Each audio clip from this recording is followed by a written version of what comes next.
In the quaint village of Dunsmuir, nestled deep in the heart of the Carpathian Mountains, life followed a predictable rhythm.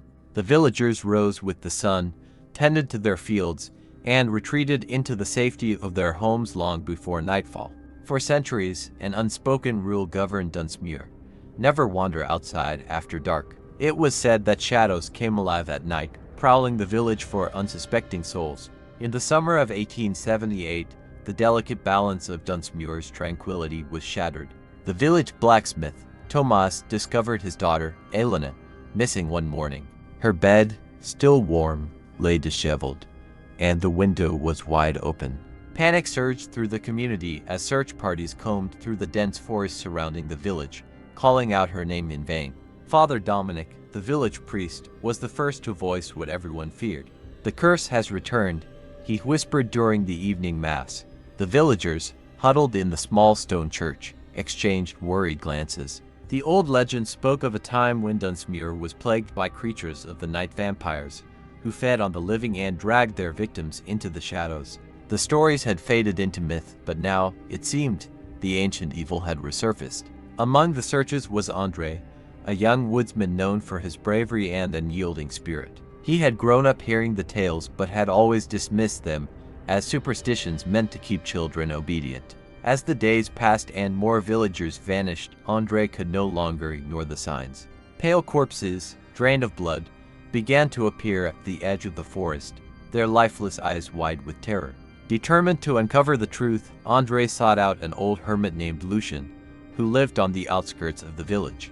Lucian was said to possess knowledge of the dark arts and the history of Dunsmuir.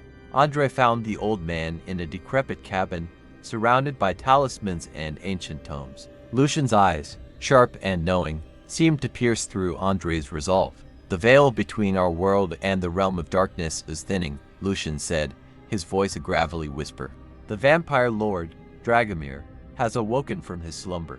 He seeks to rebuild his legion and reclaim dominion over these lands."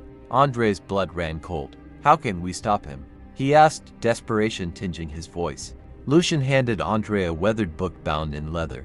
"Within these pages lies the knowledge you seek, but be warned, the path ahead is fraught with peril. You must find Dragomir's lair and destroy him before he can fully regain his strength." Armed with the book and a newfound determination, Andre gathered a small group of villagers willing to fight. Among them were Maria, a healer with a mysterious past, Victor, the blacksmith known for his strength, and Emil, a hunter with an unmatched skill in tracking.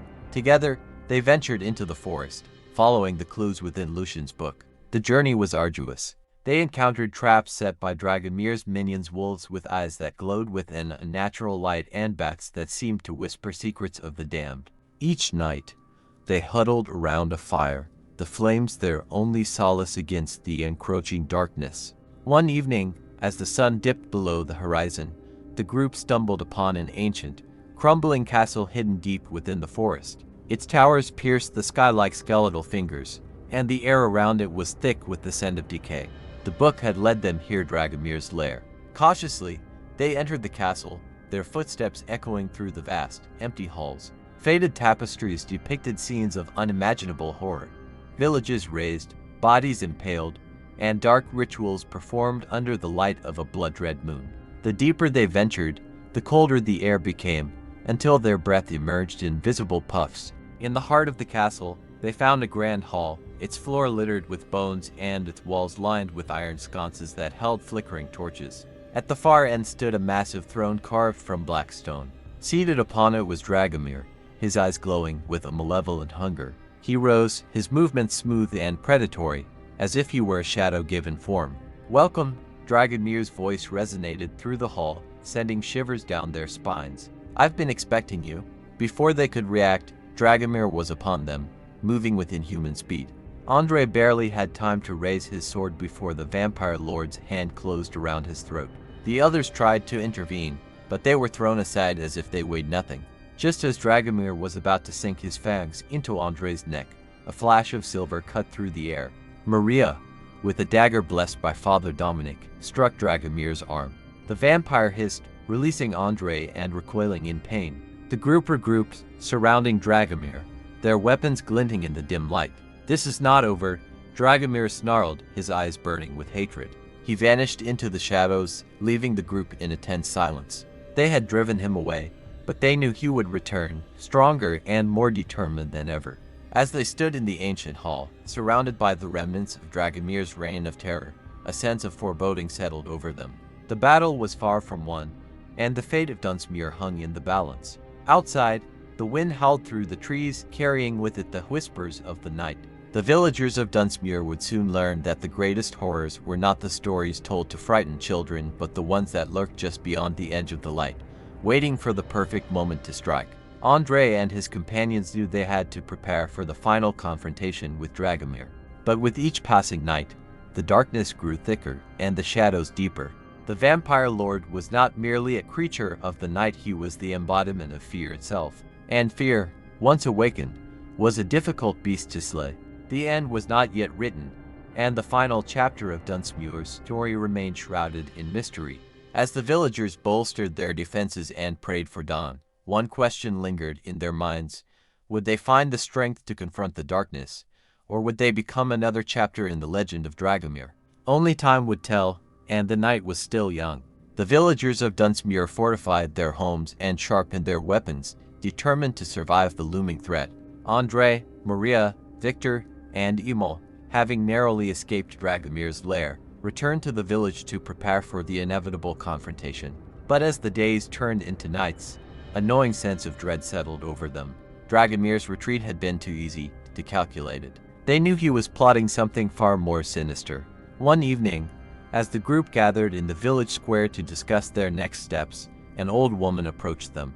Her name was Anya, a midwife who had delivered most of the village's children. She had been one of the few who remembered the dark days of Dragomir's last reign of terror. The village of Dunsmuir braced itself for the final confrontation. Weeks passed as Andrei, Maria, Victor, Emil, and the villagers prepared for Dragomir's return. Lucian delved into ancient texts, seeking the key to ending Dragomir's reign of terror once and for all. Elena, now awake and recovering, bore the weight of the prophecy, her fate intertwined with that of the vampire lord. One night, as the blood moon rose high in the sky, the village was plunged into an eerie, crimson glow. The air crackled with tension, and a cold wind swept through the streets. It was a harbinger of the impending doom that loomed over Dunsmuir. Andrei stood with his companions in the village square, their faces grim and resolute. "Tonight, we face the darkness," he declared, his voice steady. "We fight for our home, for our loved ones, and for a future free from fear." Lucian approached, holding an ancient relic, a silver amulet inscribed with powerful runes. "This amulet can weaken Dragomir, but it must be placed on his heart. It is our only hope." As the night deepened, an unnatural fog rolled into the village, enveloping everything in a thick, suffocating shroud. From the fog emerged Dragomir, his eyes glowing with malevolent glee. He was accompanied by an army of the undead, their hollow eyes reflecting the blood moon's light. The battle began with a deafening roar. Villagers fought valiantly, but the undead were relentless. Maria used her healing powers to keep the fighters on their feet, while Victor's hammer and Emil's arrows took down the foes with precision. Andrei, clutching the amulet, fought his way through the chaos, determined to reach Dragomir. Lucian's incantations created protective barriers, but even his magic could not hold back the tide of darkness forever. The fog grew thicker, and the sounds of battle became distant, muffled by the oppressive gloom. In the midst of the carnage, Andrei finally confronted Dragomir. The vampire lord's face twisted into a sneer. "You think you can defeat me?" Dragomir hissed. "You are but a mere mortal." Andrei lunged at Dragomir, the amulet in hand. They grappled, the vampire's strength far surpassing that of a human. Just as Dragomir was about to overpower Andrei, Elena appeared, her eyes filled with determination. She had taken up a silver dagger, its blade glinting in the crimson light. "Father Dominic blessed this dagger," she said, her voice unwavering. "It will end this nightmare." With a swift, desperate motion, Elena plunged the dagger into Dragomir's heart, while Andrei pressed the amulet against his chest. Dragomir screamed, a sound that echoed through the village, shaking the very foundations of Dunsmuir. For a moment, it seemed they had won.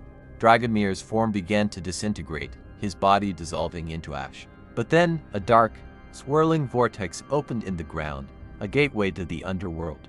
Dragomir's essence was not being destroyed, it was being drawn back to where it came from. As the vortex grew, it began to pull everything into its depths. The ground trembled, and buildings started to collapse. Andre and Elena clung to each other, but the force was too strong. The villagers screamed as they were sucked into the void, their voices lost in the howling wind. Maria, Victor, and Emil tried to escape, but the pull of the vortex was inescapable. Lucian, using the last of his strength, cast a protective spell around the remaining villagers, but it was too late. The vortex consumed everything, leaving nothing but a desolate, empty landscape. As the fog cleared and the blood moon set, the village of Dunsmuir was no more. The once vibrant community lay in ruins, a ghostly silence replacing the sounds of life. Dragomir was gone, but so was everything and everyone who had fought against him. In the heart of the devastation, a single figure stood. Lucian, weakened but alive, surveyed the aftermath. He had survived by sheer force of will and his magical protection, but the cost had been too high. He fell to his knees, tears streaming down his face. The prophecy had been fulfilled, but at a terrible price. The village of Dunsmuir became a legend, a cautionary tale of bravery and sacrifice. The blood moon would rise again, but its story was forever marked by the tragedy of those who had given everything to protect their home. And in the ruins, the whispers of the night continued, a haunting reminder of the battle between light and darkness, and the ultimate price of victory. "There's something you need to know," she said, her voice trembling. "There's a prophecy, an ancient one, that speaks of a child born under the blood moon, destined to either banish or awaken the vampire lord forever." Maria's eyes widened. A child? But who? Anya's gaze fell on Elena, Tomas's missing daughter. Elena was born under the blood moon 16 years ago. She is the key. If Dragomir finds her first, he will use her to gain unimaginable power. The revelation hit them like a storm. They had to find Elena before Dragomir did. But where could she be? As they deliberated, Father Dominic approached with a scroll in hand. "I found this in the church archives. It's a map showing an ancient network of tunnels beneath the village. If Dragomir is hiding Elena, it's likely in those tunnels." With a renewed sense of urgency, the group set out to explore the labyrinthine passages beneath Dunsmuir. The entrance, hidden behind a crumbling statue in the church's basement, led them into a maze of damp, dark corridors. The air was thick with the scent of earth and decay, and the only light came from their flickering torches. Hours passed as they navigated the twisting passages, encountering traps and cryptic symbols etched into the walls. It became clear that the tunnels were not merely a hiding place but part of a larger, darker design. Every step they took seemed to echo with the whispers of long-dead souls. In the deepest part of the tunnels, they stumbled upon a hidden chamber. The walls were adorned with ancient runes, and at the center stood an altar, upon which lay Elena, unconscious but alive. Surrounding her were cultists, their eyes glowing with an unnatural light. Dragomir emerged from the shadows, a sinister smile playing on his lips. "You are too late," he sneered. "The ritual is almost complete. With Elena's blood, I will transcend this mortal plane and become a god among vampires." Andre and his companions prepared to fight, but Dragomir's minions swarmed them, their strength bolstered by dark magic. The battle was fierce and chaotic. Victor swung his hammer with unmatched fury, while Emil's arrows found their marks with deadly precision. Maria used her healing skills to keep them alive, but the odds were against them. Just as it seemed they might be overwhelmed, a blinding light filled the chamber. Lucian appeared, wielding a staff imbued with ancient power. "You will not succeed, Dragomir," he declared, his voice resonating with authority. Lucian's presence turned the tide. He chanted incantations that weakened Dragomir's minions, allowing Andre and the others to gain the upper hand. As the last cultist fell, Dragomir roared in fury, his form shifting into a monstrous visage. "This is not the end," Dragomir bellowed, lunging at Elena, but Andre intercepted him, driving his sword into the vampire's chest. Dragomir howled, but instead of disintegrating, he laughed. "You cannot kill me so easily," he taunted. "As long as the blood moon rises, I will return." With a final surge of power, Dragomir vanished into the shadows, leaving behind a chilling promise. The group hurried to Elena's side, relieved to find her unharmed. But the prophecy still loomed over them, a dark cloud that refused to dissipate. Back in the village, they gathered in the church, the weight of their ordeal heavy on their shoulders. Father Dominic spoke, his voice grave. "We have driven him back, but he will return. We must find a way to break the prophecy's hold and end this cycle once and for all." Lucian nodded. "There is a way, but it will require great sacrifice and courage. The answer lies in Dragomir's origins, in the ancient texts that predate even this village." As the villagers prepared for the next battle, a sense of unity and determination filled the air.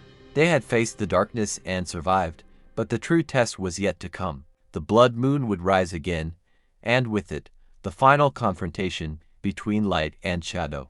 The night was still young, and the whispers of the past echoed through the mountains, carrying with them the promise of a fate yet to be written. And so, the village of Dunsmuir braced itself for the storm, knowing that the greatest battle was still ahead, shrouded in mystery and bound by the threads of destiny. Andre and his companions knew that their journey was far from over.